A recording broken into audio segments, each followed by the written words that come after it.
Exam ഒക്കെ കഴിഞ്ഞു, ഇനി നമുക്ക് പ്രാക്ടിക്കൽ എക്സാമിന് വന്നാൽ മതി. അങ്ങനെ വീട്ടിൽ പോകാനുള്ള പെർമിഷനൊക്കെ എടുത്ത് ഞങ്ങൾ രാവിലെ എൻ്റെ ഒരു കസിനെ മീറ്റ് ചെയ്യാൻ പോയി. അപ്പം ഞങ്ങൾ 4 വർഷമായിട്ട് ഇവിടെ പഠിച്ചിട്ടും ഞങ്ങൾ ഒന്നിച്ചൊന്നും മരിക്ക് മീറ്റ് ചെയ്യാൻ പറ്റിയിട്ടുണ്ടായിരുന്നില്ല. അങ്ങനെ ഞാനും എൻ്റെ ഫ്രണ്ടും കൂടെ അവൾ മീറ്റ് ചെയ്യാൻ പോയി. അങ്ങനെ ഞങ്ങൾ മാളിലിരുന്ന് കുറേ സംസാരിച്ചു, പിന്നെ ഫുഡ് കഴിക്കാമല്ലോ എന്ന് വിചാരിച്ചു.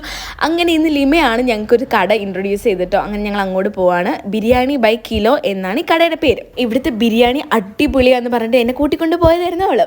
എന്തായാലും ആംബിയൻസ് ഒക്കെ കണ്ടപ്പോൾ തന്നെ എനിക്ക് സംഭവം അടിപൊളിയായിട്ട് ഇഷ്ടമായി. അങ്ങനെ ഹന്നയ്ക്ക് നോമ്പായതുകൊണ്ട് അവൾ വെജ് ഓർഡർ ചെയ്തു. ഞങ്ങൾ ഗുണ്ടൂർ ബിരിയാണി ആയിരുന്നു ഓർഡർ ചെയ്തത്. നല്ല എരിവുണ്ടായിരുന്നു, പക്ഷേ ടേസ്റ്റ് എനിക്ക് പറയാതിരിക്കാൻ വയ്യ. വെജ് ബിരിയാണി ഞങ്ങൾ ടേസ്റ്റ് ചെയ്തു, അതുപോലെ ഇതും ടേസ്റ്റ് ചെയ്തു. കിടുക്കൻ ബിരിയാണി ആയിരുന്നു കേട്ടോ. ഇത്രയും കാലം മൈസൂർ ഉണ്ടായിട്ടും നമ്മൾ ഈ ഒരു ബിരിയാണി കട മിസ്സായിപ്പോയി. പക്ഷേ കുഴപ്പമില്ല, നമ്മൾ അവസാനമായാലും നമ്മളത് ടേസ്റ്റ് ചെയ്തു. അങ്ങനെ ബില്ലൊക്കെ സെറ്റ് ചെയ്ത് വേഗം അവിടെ നിന്ന് ഇറങ്ങി. സൊമാറ്റോന്ന് ടേബിൾ ബുക്ക് ചെയ്തിട്ടുള്ളതുകൊണ്ട് നമുക്ക് 40% ഓഫ് ഉണ്ടായിരുന്നു കേട്ടോ. എന്തായാലും കിടുക്കനായിരുന്നു. അത് നമ്മൾ ജ്യൂസ് കുടിച്ചിട്ട് വേഗം ഞങ്ങൾ സ്റ്റാൻഡിലേക്ക് പോയി ബസ് കയറാൻ. അങ്ങനെ വീട്ടിൽ പോയി.